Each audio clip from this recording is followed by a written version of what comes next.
I spent most of my morning this morning doing the thought monkey thing. And by that I mean I'm really angry, annoyed, irritated, angst-ridden about situations at my place of employment.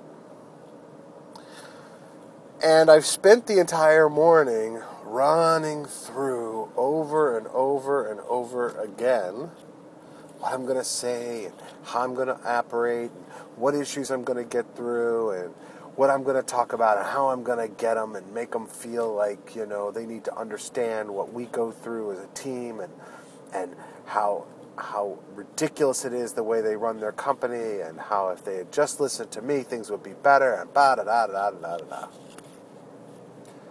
Running through it, and running through it, and running through it again and again and again and again. And every couple of times I would stop, look at it, see it, realize it, and let it go. And it would come right back again.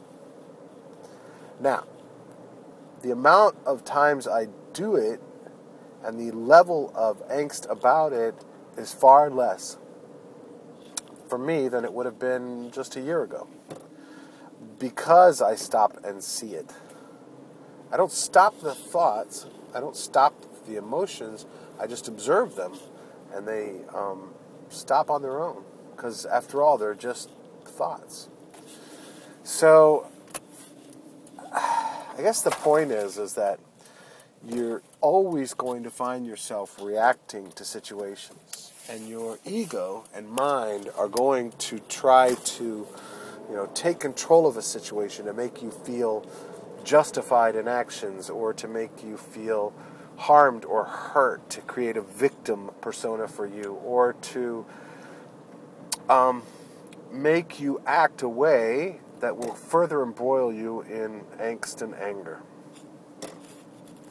What I know now as I'm recording this is that, in fact,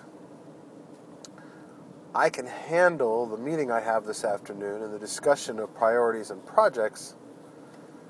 I could see, right now I could feel it. I started thinking through what I was going to talk about in the meeting, and I could feel it like rising. All of a sudden, I got to talk about how bad it all is. Wow, it's amazing. It's really great to be able to see it coming. That's the key, right? See it coming.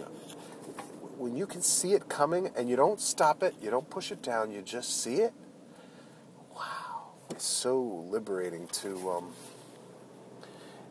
it's the realization that the thoughts don't matter, I quit smoking that way. I quit smoking because I told myself, this was before, I'd been practicing some, Buddhist practice, but not diligently.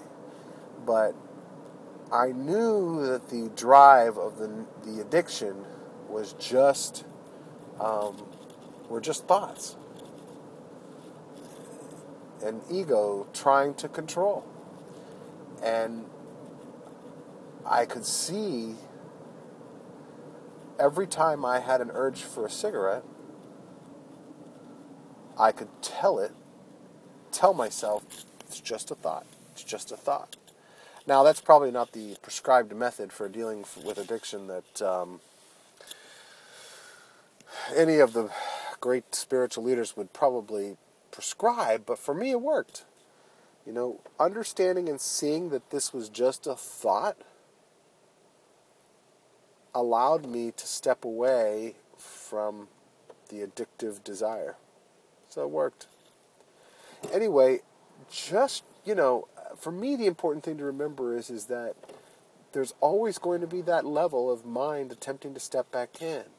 But the great news about it is despite the fact that I spent a lot of time really ruminating over silliness, I was able to just watch it. And now I can even laugh at it. It's incredible when you see what your mind does. And truly see what it does. When you see the flip-flops and hip-hop and crap that it does to twist you around, when you see it, you're suddenly have a new level of existence. It's so funny now to think that I never noticed it before. I mean, I guess there were times I noticed it when I was younger, but that I never noticed the separation between that thinking mind and self. It's incredible.